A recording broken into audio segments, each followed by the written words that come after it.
Assalamualaikum warahmatullahi wabarakatuh. Saya Reza Oktavia dengan NIM 3719079 akan menjelaskan materi tentang pengertian metode FIFO.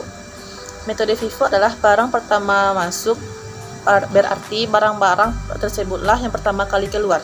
Sedangkan menurut para ahli, yang pertama menurut Yusuf, metode FIFO adalah masuk pertama, keluar pertama pula, mengasumsikan bahwa barang yang dibeli awal dianggap akan lebih awal pula terjual atau digunakan.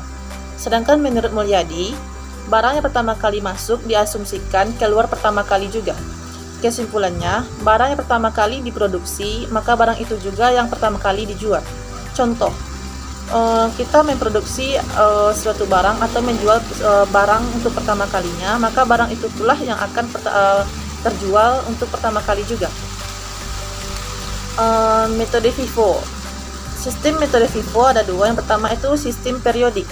Sistem periodik adalah nilai persediaan barang akhir ditentukan dengan cara saldo periodik yang dikalikan dengan harga pokok per unit barang yang terakhir kali masuk.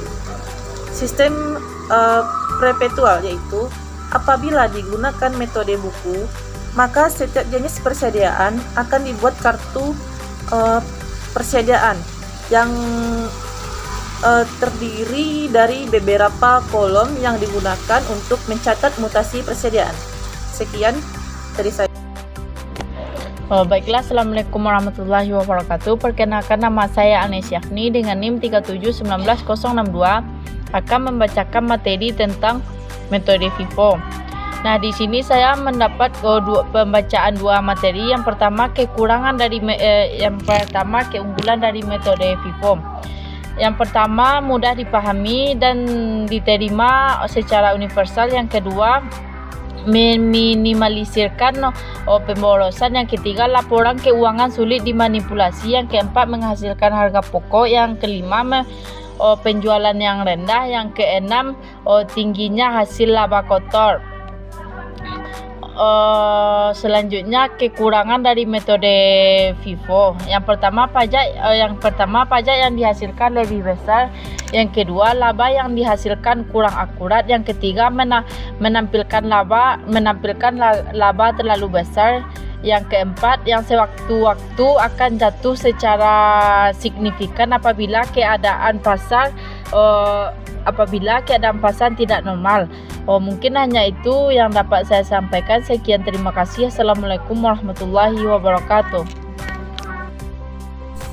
Assalamualaikum warahmatullahi wabarakatuh. Baiklah, nama saya Rumanto Manggor dengan NIM 3719009. Baiklah, di sini saya akan menjelaskan isi materi kami, di mana di sini saya menjelaskan bagian metode rata-rata atau yang biasa disebut dengan average, di mana di dalamnya terdapat keuntungan dan kelemahannya. Baiklah, perlu kita ketahui bahwa metode rata-rata itu adalah pencatatan persediaan dengan menghitung rata-rata harga per produk saat akan dijual. Di mana metode average ini biasa disebut dengan metode rata-rata tertimbang, yaitu membagi antara biaya barang yang tersedia untuk dijual dengan jumlah unit yang tersedia. Jadi untuk keuntungan metode average ini, yang pertama adalah menyederhanakan perhitungan dan pencatatan dan dapat dengan mudah memproses bahkan jika entitasnya memiliki frekuensi pemesanan inventaris yang tertinggi. Kemudian keuntungannya yang kedua yaitu tidak perlu melacak setiap batch yang dibeli dan harganya masing-masing, volume catatan dan kemungkinan kesalahan manusia sangat berkurang. Kemudian untuk kekurangannya ada 3 macam, yaitu yang pertama adalah sulit untuk membuat penilaian yang tepat tentang biaya yang lebih rendah dan aturan-aturan NRU. Kemudian kekurangannya yang kedua yaitu jika entitas menggunakan strategi harga plus biaya untuk memberi harga produknya, maka setiap pembelian barang dilakukan dengan tarif yang berbeda dari sebelumnya. Itu menyebabkan harga berubah juga. Kemudian kekurangannya yang ketiga yaitu adalah jika setiap batch kehilangan identitasnya, sehingga akan menjadi sulit untuk menilai item-item dengan benar.